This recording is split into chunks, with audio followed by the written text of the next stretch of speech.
দিনাজপুরের নবাবগঞ্জের স্বেচ্ছাসেবী সংগঠন মাহমুদপুর ব্লাড ডোনেশন সোসাইটির উদ্যোগে ফ্রি ব্লাড গ্রুপিং ক্যাম্পেইনে পৃথিবীর সর্বোচ্চ সেবা করতে চাই, তাহলে মনুষ্য রোগীকে রক্তদান করুন।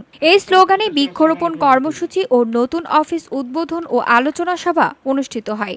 বৃহস্পতিবার উপজেলার মোগরপাড়া ডিগ্রি কলেজ মাঠে সকাল 11টা থেকে দুপুর 2টা পর্যন্ত আয়োজিত ব্লাড গ্রুপিং কার্যক্রমে কয়েক শতাধিক মানুষের রক্তের গ্রুপ নির্ণয় করা হয়।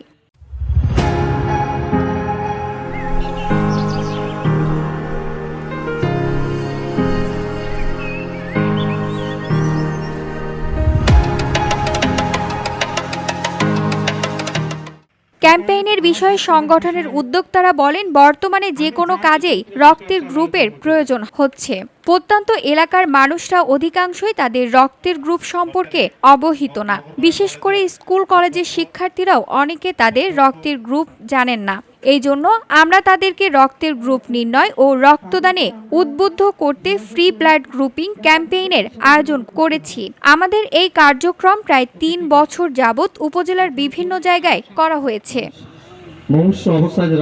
এ সময় উপস্থিত ছিলেন উপজেলার নির্বাহী কর্মকর্তা মুনতাসির মাহফুজ ও নবাবগঞ্জ থানার officer in charge OC Abdul Matin ও মাহমুদপুর ইউনিয়ন বিএনপির সাধারণ সম্পাদক মোহাম্মদ এনামুল ও ঘোড়াঘাট বন্ধু ফাউন্ডেশনের সভাপতি তারেক রহমান ও জেলা ছাত্র অধিকার পরিষদের সাবেক সাংগঠনিক সম্পাদক আহমেদ আসাফ শোভন ও উপজেলা ছাত্র দলের যুগ্ম আহ্বায়ক মতলুবুর রহমান সুজন।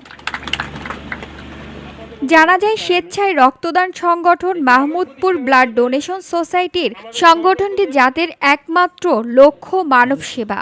জানা যায়, স্বেচ্ছায় রক্তদান সংগঠন মাহমুদপুর ব্লাড ডোনেশন সোসাইটির সংগঠনটি যাদের একমাত্র লক্ষ্য মানব সেবা। এক ঝাঁক তরুণ তরুণী ও শিক্ষার্থীদের মানব সেবার এই কার্যক্রমে এলাকাবাসী খুবই আপ্লুত। শিক্ষা জীবনে এমন অসাধারণ চিন্তাভাবনা দেখে তারা গর্বিত। এমনভাবে কিছুর আয়োজন করতে থাকলে আগামী প্রজন্ম হবে উন্নত দেশের গর্বিত মানুষ। VOD Bangla news desk.